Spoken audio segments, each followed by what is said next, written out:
To adjust a column width, simply click and drag between the header. Same for a row. To be more precise, right-click on a row or column, select row height or column width, and adjust the number numerically. This allows for consistency. To adjust the width of multiple columns, select the number of columns that you wish to edit, right-click, select column width, type a value, and all the selected columns or rows are updated.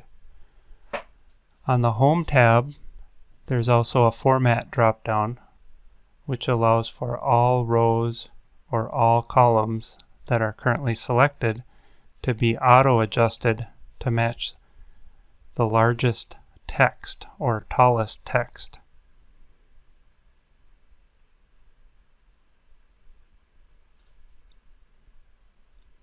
Selecting all cells and clicking Auto Fit for row and Auto Fit for columns automatically adjusts all columns at once.